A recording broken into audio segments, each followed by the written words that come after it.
धावत्या रेल्वे गाड्यांवर होणाऱ्या दगडफेकीच्या घटनांमध्ये दिवसेंदिवस वाढ होत असून या घटनांमुळे प्रवाशांचे प्राण धोक्यात येत आहेत। 4 एप्रिल 2025 रोजी अशीच एक घटना लोकमान्य टिळक टर्मिनल चेन्नई सुपरफास्ट एक्सप्रेसवर दगडफेकीत कर्जत येथील 24 वर्षीय तेजस्विनी बाळाराम भोईर ही तरुणी गंभीर जखमी झाली आहे।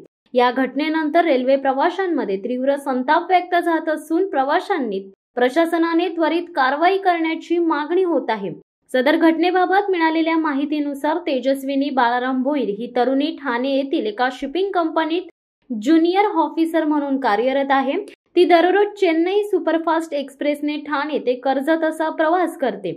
दिनांक 4 एप्रिल 2025 रोजी सायंकाळी 7 वाजता ती ठाणे स्थानकातून महिलांच्या डब्यातून खिडकी शेजारील सीटवर बसून आपल्या मैत्रिणींसह प्रवास करत होती।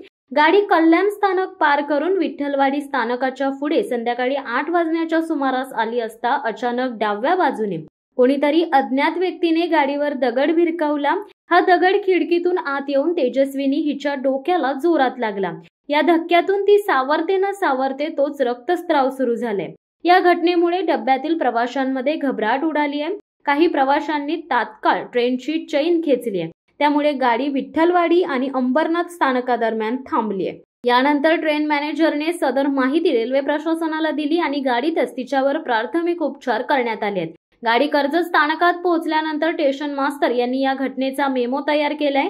कर्जत रेल्वे जीआरपीच्या कर्मचाऱ्यांनी तेजस्विनी हिला तातडीने उपजिल्हा रुग्णालयात उपचारासाठी हलवले।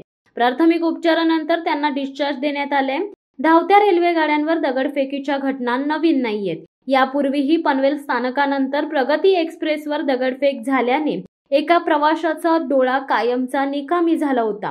मात्र अशा घटनांकडे प्रशासन सातत्याने दुर्लक्ष करत आहे। रेल्वे प्रशासन आणि सुरक्षा यंत्रणांनी यापुढे तरी जागरूक राहावे आणि या गंभीर घटनांना आळा घालण्यासाठी ठोस उपाययोजना कराव्यात अशी मागणी प्रवाशांकडून होत आहे। या घटनेनंतर रेल्वे प्रवाशांनी तीव्र नाराजी व्यक्त केली असून प्रशासनाने त्वरित उपाययोजना कराव्यात अशी मागणी होत आहे। शिवसत्ता टाइम्ससाठी नरेश जाधव, कर्जत। दे धडक बेधडक वृत्त देणाऱ्या आपल्या शिवसत्ता टाइम्स न्यूज चॅनलला लाल बटन दाबून सबस्क्राईब करा आणि बेल आयकॉनला क्लिक करायला विसरू नका।